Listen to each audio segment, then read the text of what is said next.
যোৱাকালি প্ৰায় ৰাতি 9টামান বজাত 8:30মান বজাত তেওঁলোকে ইয়াত এচিবি আমাৰ গেলেকী এচিবি লাইনটো তেওঁলোকে কৰ্তন কৰে, বৰতানী লাইনটো কৰ্তন কৰে আৰু গেলেকী বিভিন্ন অঞ্চলৰ লাইন তেওঁলোকে কৰ্তন কৰে। কৰ্তন কৰাৰ পিছত আমি 1 ঘণ্টামান ৰখাৰ পিছত 1 ঘণ্টামানৰ পিছত আমি তেওঁলোকলৈ ফোন লগাওঁ, এচিবিলৈ কণ্ট্ৰল ৰুমলৈ ফোনটো লগাওঁ। প্ৰায় মই নিজে 40 বাৰমান ফোন লগাইছোঁ। 40 বাৰমান ফোন লগোৱাৰ পিছত তেওঁলোকৰ ফোনটো কোনো ধৰণে লগা নাই, বিজি বুলি। তাৰপিছত মই গম পালোঁ যে ফোনটো অলৰেডি আমাক মানে ব্লক লিষ্ট কৰিছে বুলি। তাৰপৰা মই ঘৰৰ ওচৰৰ ল'ৰা 4জনমানক ক'লোঁ যে ফোন এটা লগোৱা বোলো। 4জনৰ ভিতৰত এজনৰ ফোনটো ৰিং কৰিলে, বাকী 3জনৰ ৰিং নকৰিলে। তো আমি গোটেই ল'ৰাখিনি আহিলোঁ আৰু গেলেকী বিভিন্ন অঞ্চলৰ ল'ৰাখিনি আমাৰ ফোনাফোন হ'ল। গোটেই ৰাইজে আমি ইয়ালৈ আহি এচিবিত আমি 9:30 বজাত উপস্থিত হ'লোঁ। 9:30 বজাত আহি আমি দেখিছোঁ এচিবি যিখিনি কৰ্মচাৰী, ঠিকাভিত্তিক কৰ্মচাৰী, যিখিনি এচিবি কৰ্মচাৰী, তেওঁলোকে ইয়াত আহি পেলাই তেওঁলোকে কিছুমান ইয়াত বহি আছে। কিছুমানে তাৰপিছত আমি সোধপোছ কৰিলোঁ লাইনটো কিয় কৰ্তন হ'ল। তাৰে 2জন মানে ক'লে কিয় কৰ্তন হৈছে এতিয়ালৈকে আমি গম পোৱা নাই। আৰু যদি তেওঁলোকে যদি এচিবি মানুহে গম নাপায়, যদি লাইনটো গেলেকী এচিবিৰ গেলেকী লাইনখিনিকে কিয় কৰ্তন হ'ল তেওঁলোকে গম নাপালে আমি কেনেকৈ গম পাম। তাৰপিছতে আমি তেওঁলোকৰ লগত তৰ্ক লাগিলোঁ। তাৰপিছতে তেওঁলোকে লাহেকৈ 2জন মানে ইফালে আমাৰ লগত যেতিয়া আমি অলপ কিবাকিবি টানকৈ কোৱাৰ পিছত তেওঁলোকে নিজে য'তে ত'তে টৰ্চ মাৰি পেলানি টৰ্চ মাৰি কিবাকিবি চাব লাগিলে। তাৰপিছত তেওঁলোকে 10:40 আমাক ক'লে যে এই বস্তুটো অলৰেডি ফিল্ডত কিবা বিজুতি ঘটিছে বুলি। তাৰপিছত গাড়ী লৈ তেওঁলোকে ওলাই গ'ল, ফিল্ডলৈ ওলাই গ'ল। তাৰ পিছে আমিও গ'লোঁ। আমি গৈ তাৰপিছত গেলেকী থানাৰ ওচৰতে ক'ৰবাত লাইনটোত আপোনাৰ 11:30 আমাৰ 11:30 লাইনটো ঠিক হৈছে। তাৰপিছত লাইনটো আমাক দিছে। এইটো সমস্যা প্ৰকৃততে আজি 6-7 মাহমানৰ আগতেও হৈছে। 6-7 মাহমানৰ পৰা এইবাৰ বেছি হৈছে মানে এই সমস্যাটো। আজি 1 বছৰৰ পৰা এই সমস্যাটো গেলেকী মানে এচিবিৰ সমস্যাটো আজি 1 বছৰৰ পৰা বেছি হৈছে। লাইন কৰ্তনটো অকণমান মানে বতাহটো বাদে দিয়ক, চিপচিপীয়া বৰষুণটো দিলেও ইয়াত লাইনটো কটা হয়।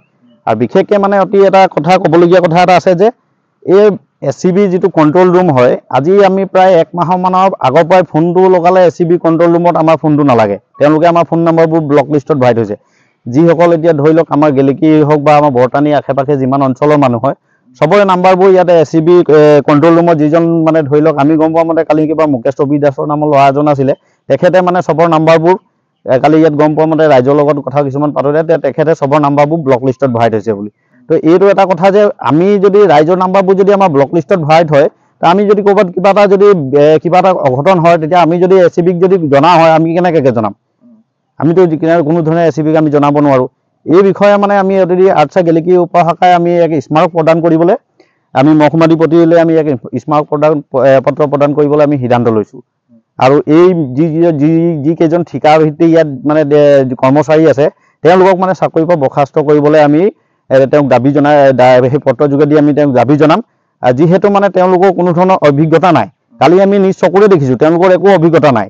ইয়াত যিখিনি মানে চৰকাৰী মানুহ আছে তেওঁলোকৰহে ইয়াত অভিজ্ঞতা আছে, তেওঁলোকেহে ইয়াত মানে প্ৰকৃততে কাম কৰে। বাকীকেইজন প্ৰায় যদি ৰাতি যদি কেনেবাকৈ 11-12 বজাত যদি কিবা এটা কাৰণে বৰষুণৰ কাৰণে যদি লাইনটো কৰ্তন হয়, তো সেইটো লাইন যি কৰ্তন হ'ল আৰু তাৰ পিছদিনাহে লাইনটো আহে। 12টা গড়গাঁও যিটো আমাৰ কৰ্তৃপক্ষ আছে, তেওঁলোকে এই গেলেকী এচিবিটোৰ ওপৰত তেওঁলোকে অলপ গুৰুত্ব দিব লাগিব।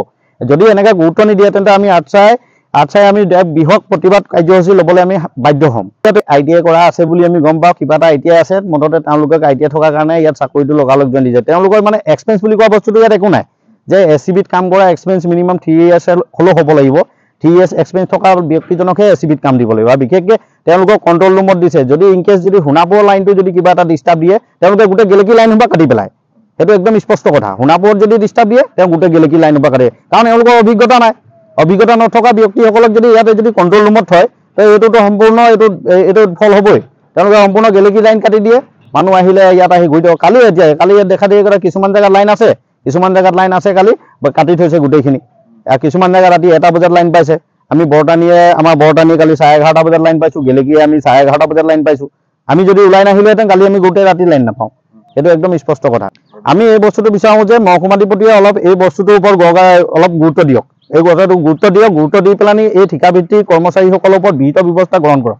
অন্যথা এওঁলোকে মানে এইটো অধিকাৰটো ক'ত পালে যে আমাৰ ৰাইজৰ নাম্বাৰ সোপা এওঁলোকে ব্লক লিষ্টত ভৰাবলৈ অধিকাৰ ক'ত পালে? যিখিনি আমি এচিবিখনৰ নিচেই কাষৰ থকা গাঁৱৰ ল'ৰা হয়, আমি যিকোনো কিবা এটা ঘটনা হ'লে আমি ৰাতিয়ে ফোন কৰোঁ এচিবিলে। আৰু ইয়াত বিশেষকৈ এটা কথা ক'ব বিচাৰিছোঁ, ইয়াত মুকেশ ৰবি দাস নামৰ যিজন ল'ৰা হয়, তেখেতে ইয়াত যেতিয়াৰ পৰা জইন কৰিছে আমাৰ ফোনটো তেতিয়াৰ পৰা ইয়াত ৰিচিভ নকৰে।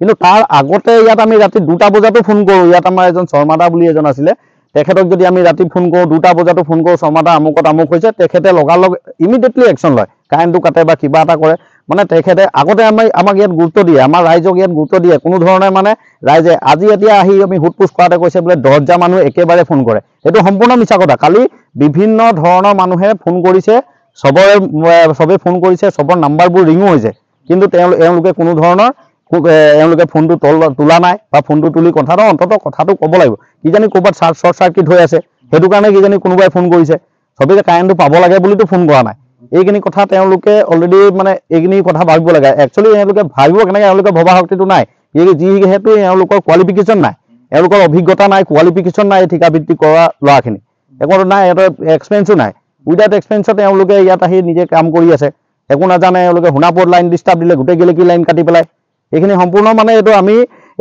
সম্পূৰ্ণ আমি দুখ প্ৰকাশ কৰিছোঁ লগতে আমি গড়গাঁও কৰ্তৃপক্ষক জনাইছোঁ এই বিষয়ে যদি তেওঁলোকে গুৰুত্ব সহকাৰে যদি নলয় আমি আৰ্টছা গেলেকী উপশাখাই আমি এক বৃহৎ প্ৰতিবাদ কাৰ্যসূচী ল'বলৈ আমি বাধ্য হ'ম ঘৰ অফিচ গুদান আদি সলনি কৰাৰ কথা ভাবিছে নেকি পিছে সলনি কৰিব হয় সকলো বস্তু এঠাইৰ পৰা আন ঠাইলৈ সহজে নিয়াটো জানো সম্ভৱ চিন্তা তাতেই নহয় জানো কেৱল ঘৰ অফিচে নহয় ডাঙৰ ডাঙৰ মেচিন বাইক ডাঙৰ ডাঙৰ গাড়ীকে ধৰি সকলো বস্তু পিছে এতিয়া আৰু চিন্তাৰ কোনো কাৰণ নাই আপোনাৰ এটা মাথো ফোন কলতে সমাধান হৈ পৰিব এনেসমূহ সমস্যা আপোনাৰ কাষত আংকুশ কাৰ্গো পেকাৰ্ছ এণ্ড মুভাৰ্ছ সমগ্ৰ ভাৰততে প্ৰভাইড কৰে ডোৰ টু ডোৰ ছাৰ্ভিচ গতিকে দেৰি কিহৰ এতিয়া যোগাযোগ কৰক 9957630102 অথবা 9546214823 নম্বৰত লগতে ঠিকনা ফটাহিল আমবাৰী নিয়াৰ অনাথ আশ্ৰম